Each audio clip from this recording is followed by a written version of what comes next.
My best trade setup. I believe I would take this trade every single time I see it. Using multiple time charts and the moving averages, I think I've come up with a way that's pretty solid and has a high probability. First, I'll start with the day chart for a short. Let's say I want to short a stock. I have to see the stock gapping down. This is the one thing that I want to see if I'm trying to short this thing, is I want the stock to be gapping down. So SQ, or block, on the daily chart at the top middle is gapping down. It's been gapping down. Today, it gapped down right here. Along with the market, we're going to try to time this with the market. We're going to try to time it with the 60-minute chart for the stock, the 15-minute chart for the stock, the 5-minute chart for the stock, and the 2-minute is our entry point time chart. And we're just looking at the other time charts to see if they're all going in the same direction. And then trying to tie all that with the market. Okay, so now let's take a look at the SQ here. And what I want to do is that if I'm trying to short it, I want it to get underneath my moving average selection. My moving averages are the 200, the 100, the 50, the 20, and the 8. Now, of course, you can use VWAP if you want. I'm going to take that out of the way because I don't use it often, but sometimes I like to see what it's doing. So when is price closing down below all of these? Well, you can see right here at the beginning, it was closing down I guess at the beginning of the day, it had closed down beneath everything, but was everything in line with the market? And we have to time that with the market. So let's take a look at what was going on here. In the beginning, everything was closing down. Let's see. We got it closing down about underneath everything on the 5-minute, right at the opening. This is like the first half an hour right here. All right. Here's the 15-minute chart. Here's the first hour. And it's all underneath the moving averages. In the first hourly, the first hour chart, let's take a look at it real close. This is today. It gapped down right here and it went straight up into the 8 moving average. Okay, we're going to talk about a potential trade in this area that did not work, how we could break even as fast as possible. Then we're going to talk about up here where the trade actually worked on all time charts. Let's take a look at, real quickly though, we have to take a look at the market during that time and see what was going on. And at the beginning of the day, here's the 5-minute chart. You could see it was closing above all the moving averages and above the 200 moving average, and everything was looking bullish. Having seen this activity, I could have simply avoided taking the trade short on the first hour because of the market. It was not agreeing with the market. Okay, so let's say we weren't looking at the market at all and we just wanted to look at the stock and see what are our potential choices with this thing. Well, let's take a look at the first 5-minute candle. There's always a first 5-minute candle situation here where we can try to short below the first 5-minute candle, which is this one right here. And you can see it tested it, but it didn't close below it. 67.24. Let's take a look at the 2-minute chart, see if we had anything different than that. 67.24. And we probably didn't even get a chance to take a trade on it. So was a 67.24, somewhere in that area, 67.24 in that area right here. All right, so it tested it only, and it didn't get a chance to get into it really. So with everything looking short on this particular stock, and it breaking below the 5-minute chart, but not really confirming below the 5-minute chart, just tipping and coming right back up on that same candle, there's no confirmation to go short yet, especially when the market is going up over all of its moving averages. So there's a contradiction. So you let this roll out and possibly, figure out another strategy that I'm not going to talk about on this particular video because I want to focus on this strategy. But there are other strategies where you might have been able to go long on it. However, we're not talking about any of those. We're talking about a strategy where all the time charts agree and the price is below all the moving averages in synchronicity with the market, and everything is pointing to the downside. When does that start to take place? When can we start to see everything harmonizing? Let's look at the 820 candle here that closes red right here. Let's take a look at that right here. I'm going to put a little arrow right here so I can remove this line, 1120, and you could see that it was this candle right here, right there. And I should probably put a circle over it so we can really see it. But the circle is for the area, our trigger area to get in. The close of this red candle is the first thing we need to see, the close below all the moving averages. And we look at the other time charts at 1120, and we try to see if everything else is looking like it's starting to come down here. And around 1120, we see, let's see what we got here around 1120, trying to see if this lines up. Here's the 1120 candle on the 5-minute chart right here. But, you know, the candle before that closes below all of its moving averages. That could have really been the first indicator, and not even really waiting, because we would have saw that happening. We would have been really paying attention. How about the 15-minute chart here at 1120? There's 1115. Yep, everything is below. Let's go ahead and put it on the right candles. Everything starts to fall below the moving averages right here on these two candles in this red area right here. How about the hourly? Yes, it goes up, tests the 8, does not close above the 8, immediately starts to reverse around the 1120 area time frame in these candles. This is where the reversal takes place, and it's below. All the time charts are below the 8, below the 20, below the 50, below the, I even use the 100 and the 200, and it's below all the moving averages on all the time charts. Now, at that time, what happens in the market? 1120-ish. Let's go take a look at the 1120 mark here. Yes, price is above the moving averages. However, it hasn't closed below the 8 moving average since the opening. And once it does close below the 8 moving average and starts to dip down right here at, you got it, 1120, it doesn't look back for a while, and it really has a nice drop down. Okay, so even though the market is not closed below all of them, which would have been even better, you still have the stock harmonized in a downtrend below all of its moving averages on multiple time charts. And you got this one giant red candle that reverses on the market.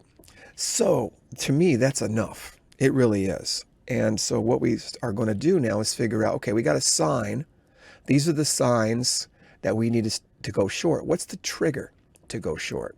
The trigger is where I'm actually going to enter the trade. I like to wait for a green candle. After that happens, we need to wait for a green candle to take place. And then as soon as it breaks below the green candle, or even if it breaks below the green candle, because you could see this green candle here. Wish I could go closer on you. This green candle here, maybe I can. Let's zoom in a little bit here.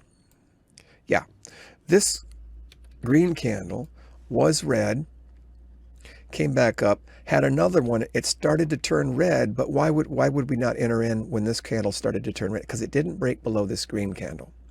Okay, so there is no entry yet. We've got two green candles in a narrow range.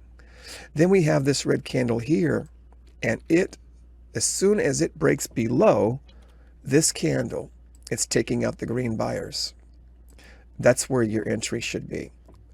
All right, so if we entered right here on this candle, the stop loss would be right above the green candles in case it goes back up. So that's the risk. That's our exit. That's our risk and the reward. We haven't even talked about that yet, but more than likely we could keep trailing this down at a 2 candle peak, or using the moving average. It never closed above the 8 here. It started to close above the 8 here. We could have probably got out of some of it right there, but seeing this gap, we probably would have kept some in and continued down. Never closed below the 8.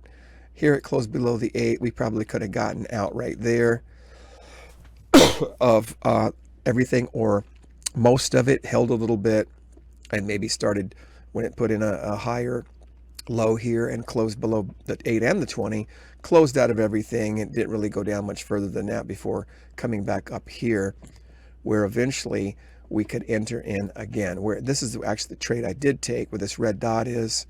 The other trade I was just showing you, I did not take that. I didn't see this until here. And when I saw this here, I actually did take this trade right here. and I took it right here, and as soon as it got down here, I got out, and we had a little green doji, and I got back in, and I felt comfortable enough to hold this. It never closed above the 20. I could have stopped out here, and it would have just been a tiny little stop out. But I held it until the end of the day before it shot up, and I just got out pretty much at break even, because there was only 5 minutes left at that point or whatever, a couple minutes left, 10 minutes left. And I was happy with the first trade. So unfortunately, I didn't see the bigger move, but I did catch this one right here in real time with real money. Let's look at another way to use the moving averages, multiple time charts, and the markets to all synchronize a trade. This time, the price is not closing below all the moving averages on all the time charts and synchronizing with the market. There is some discrepancy, but discrepancy that can be managed and understood. So what are we looking at? We're looking at MARA. First of all, it gapped down right here. That was the gap down. It gapped down. We're looking for a gap and go. Here's the 2-minute chart. Let's just quickly take a look at what's going on here. The gap down, and let's see here. Gap down, let's look at it right here. That's the pre-market, that's the gap down. It opens right here on this candle and continues to go down. So we could use the 5-minute strategy on this, and as soon as it goes up and tests, we could short that, or we could just simply use red takes out green and try to figure out if we can get in somewhere in this area here, if that was the case. I haven't even looked at the other time charts yet. I'm just looking at where my entries and exits would be. When would I get in? When would I get out? And this one could have been tricky. It definitely could have made some money, but I want to show you, the good and the bad that would have happened with this. I did not take this, but this is a great example to show you what I'm talking about here. First of all, let's look at how the price is acting to the moving averages on the other time charts. Why would this even be a consideration here? It's quite possible we would not have even taken this early trade that didn't work. I don't think this first trade over the green, under the green, would have given us enough risk reward. It might have gotten us a 1-to-1. Maybe we would have broke even on it. Something like this could have gotten a break even. So once you figure out where your stop loss is, you got to at least get 1-to-1 on it. If you're entering in, let's take a look at this. If you're entering in right here as it breaks below that that green candle, and so you would have plenty of room to at least break even on this, and probably even profit as it dips down past your 1-to-1 and get even a 2-to-1 on this. So I think that would have taken, that would have been a reasonable target. Your risk is here. You enter here as soon as the red breaks down below, starts passing the green, and as soon as it goes to 1-to-1, you put it on break even, and it's possible you go to broke even when it came back up right here. It's very possible. It's also possible when it shot down here, you would have taken some profits and broke even on the rest. It's possible that since it didn't close above your break even, you would have stayed in the trade and got a 2-to-1 on this. So that's the first trade. But let's talk about the second case scenario.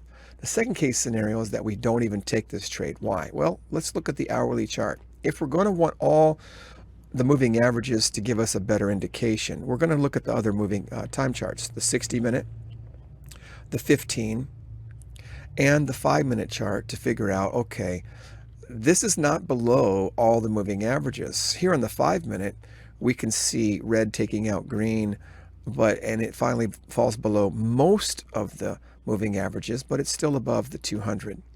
Okay, here on the 15-minute chart, we see that it breaks down below the 8 and the 20, but it doesn't really close below the 50 or the 100 or anything like that. I like it to close below at least 3 out of the 5 moving averages. 3 out of the 5 moving averages synchronized with everything. It gives us a good, here it's closing below 4 of the 5 on the 5-minute. Here it does eventually close below 4 of the 5, but not in that first trade period. Not in that first trade period. It doesn't seem to be doing that. Right here it finally does, but it comes right back up. Let's see, where's the, okay, right here, first 15 minutes on this red candle here is the first 15 minutes. So you're going to get that first 15 minutes right here, and then it goes right back up. And I guess in that first 15 minutes is where we were talking about the scalping 1-to-1 and maybe 2-to-1, depending on your accuracy of entry. This is that big green candle coming back up right here on the 2-minute chart. So let's take a look at the hourly chart here, or this is a 15-minute chart. First 15 minutes, we might have been able to take those trades down, and the only reason I'd have been interested is it's below the 200, it's pushing below the 8 and the 20, right? And it's basically below then at that point 3 of the 5. I would have been like, hey, it is below the 2. On this particular chart, being below the 200 is what's key. All the moving averages are below the 200, and the 200's flat. That's not a very strong bullish indication, and it's weak. It gaps down, the market gaps down, and so everything seems to be weak. I would still be considering this as a short trade, even though there are some conflicting and paradoxical moving averages on the 15. Let's take a look at the hour. The hourly chart here, what we have is price. Okay, it gaps down, and this one is not as, where's the 200? Yeah, the 200 is below. This is a stronger bullish move to the upside, so shorting it based on the only thing I can tell you is that I would still be interested, because the 8 and 20 are below the 50, even though it's not necessarily going to keep going down. You can definitely scalp this and do something with it. And I think that when you're not going to have perfect harmony with all the moving averages, you got to be able to discern and judge what you're going to let slide and why you're going to let that slide, and not consider it being a problem, or at least be on a higher alertness, and maybe use a smaller share size when you do have conflicting signs like this. So I think it's strong enough of a sign. It's not perfect, but I think it's a strong enough of a sign for me to look for some trades on the 2-minute chart, and understanding that it's not a perfect setup, but it's still a reasonable setup. So if I can find anything to give me an entry point where red is taking out green, I'm going to be interested in that. So what do we have? I'm sorry, where green is taking out red, I'm going to be interested. So I see green taking out red here, and it worked just fine.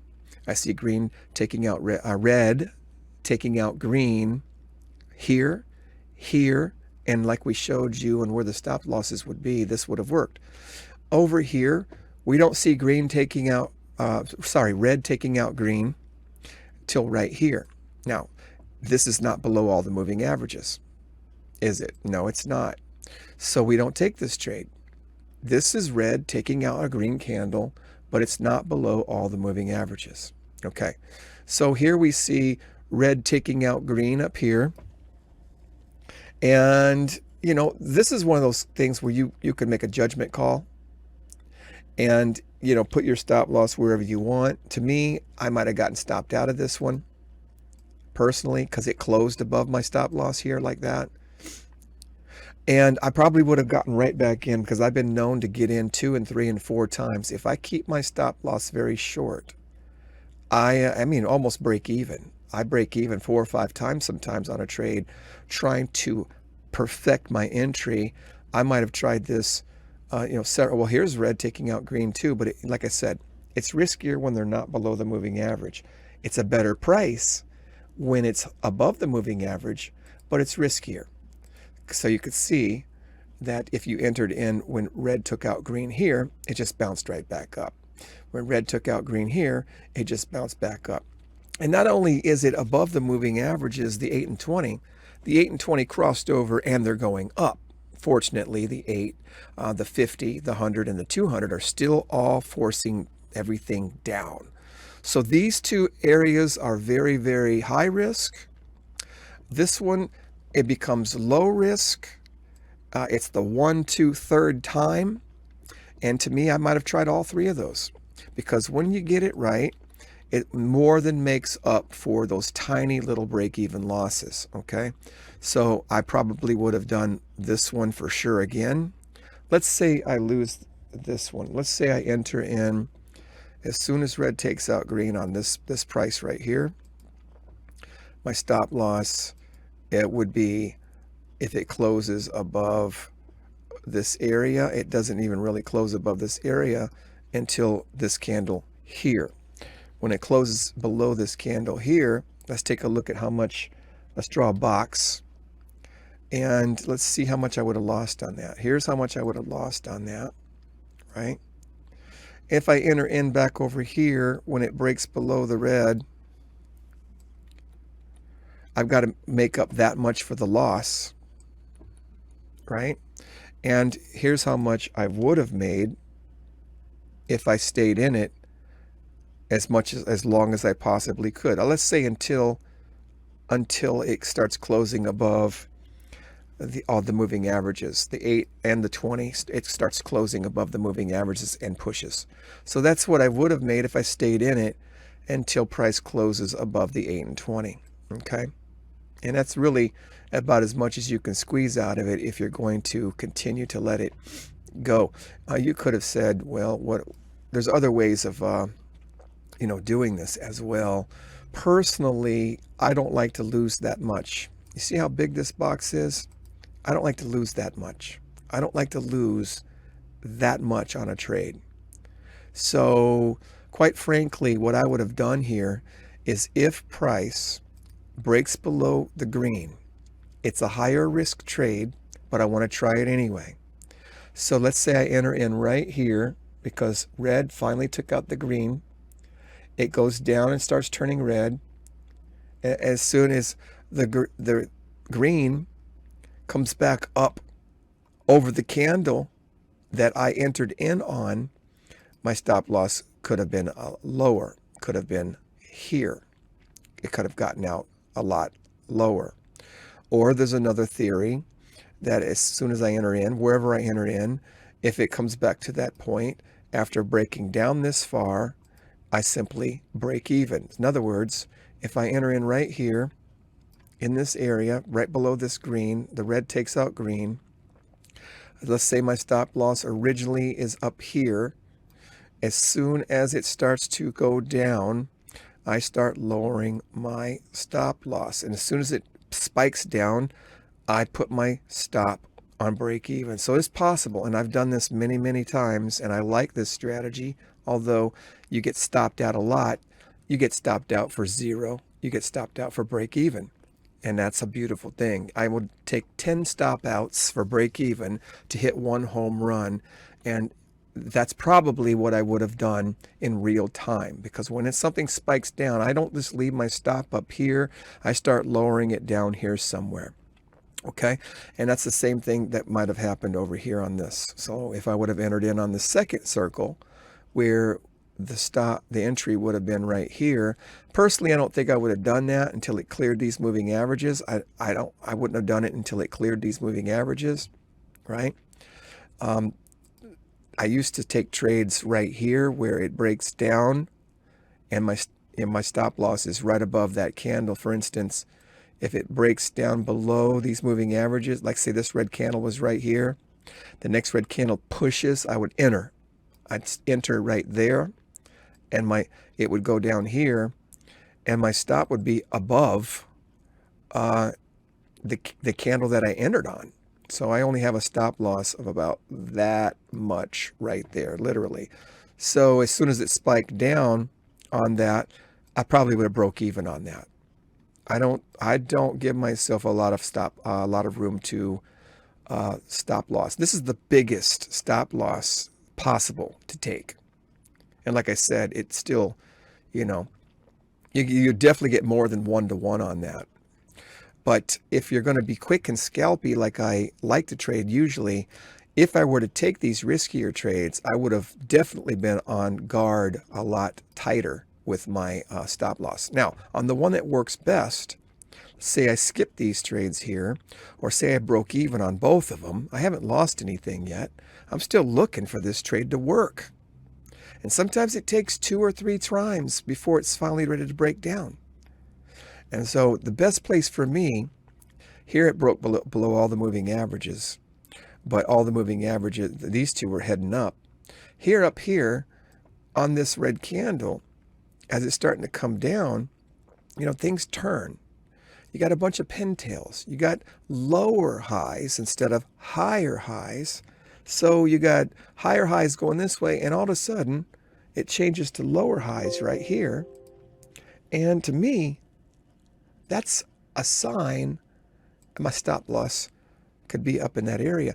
If it breaks down below that green wick, that pintail, there's a pintail and a doji right there, I probably would have entered in right here on this trade, right below everything, or even a little, the lowest, right there, the moving averages right there, and my stop would be right above that red candle that I entered in on. So this is my risk.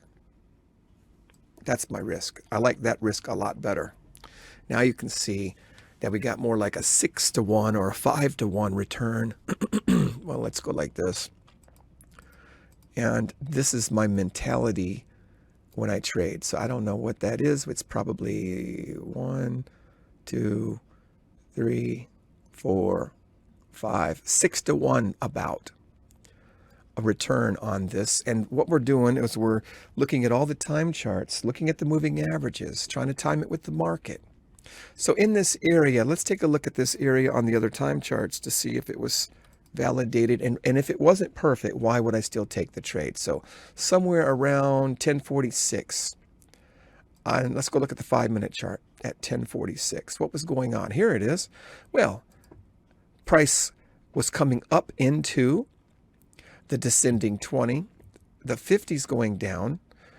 It's underneath. It actually is under the 100, and the only thing it's not under are the 8 and the flat 200. The flat 200 is not as strong, really as strong as you think it is. It's to 200, but it's flat. And if price is gapping, coming up about 50% of that into these descending moving averages, it's underneath 3 of the 5 moving averages. I'm interested in that trade. I really am.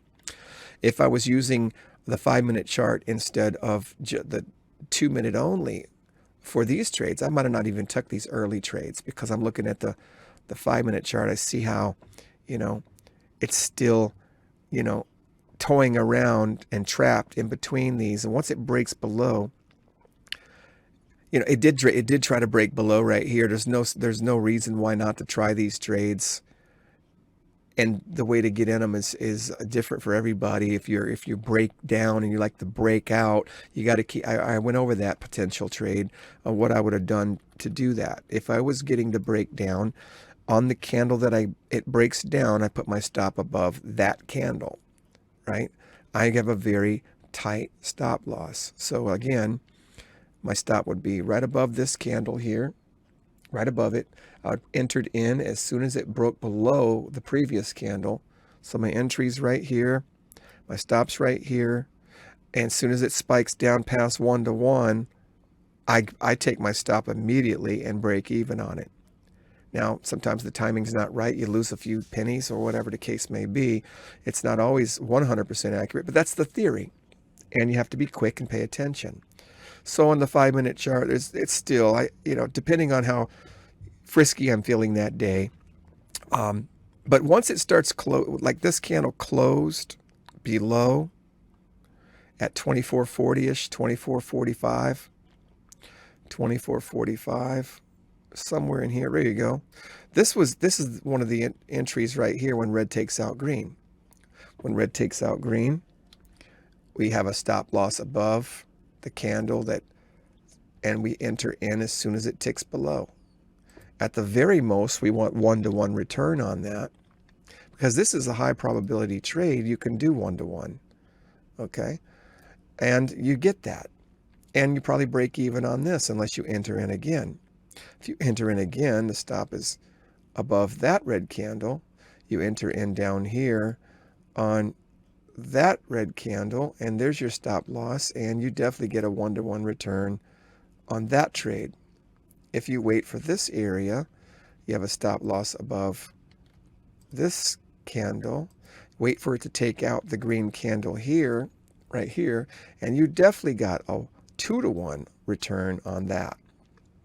So it's working here, it's working here, it's working here, it works here, and the only place it doesn't work eventually is if you go all the way to the bottom and you're late on the trade, and that happens to me frequently where I catch it too late, but I want to try it anyway. Let's say, right here it works. Here's your green, here's your red taking out green. Right here, that's where you enter. And when it hits 1-to-1, I break even. I may not have made any money on this trade, but I didn't lose any. That one here. Now, if I did it here, I would have entered in as soon as it broke below. Here's my stop loss. And it's quite possible that of course, when there's only a few minutes left in the day, you're very, very, well, that's not the end of the day, is it? Yeah, not every trade's perfect, but if you get where you're getting like 70% of your trades are accurate because your strategy's 70% correct, nothing's 100% really, is it? So there's an area where you got to start going, okay, this has already worked, 1, 2, 3, 4, 5 times here. Maybe I'm pushing it. So, but anyway, back over here, you see that it's underneath 3 of the 5 moving averages. Here, it goes up and tests the descending 20. The 8 crossed under. It's under the 200. That's the 15-minute chart. I'm okay with that. It's not perfect. It's not underneath all 5, but it's doing good. Right here, it goes up into the 8 and the 20, and it comes right back down, showing weakness underneath the 50, and the 50's coming down, and I'm okay with that. So in conjunction with the day chart, where it gaps down, and the market, which is looking weak, I was happy enough to take a trade. I would be happy enough to try that, keeping my stop losses very, very tight and my risk under control.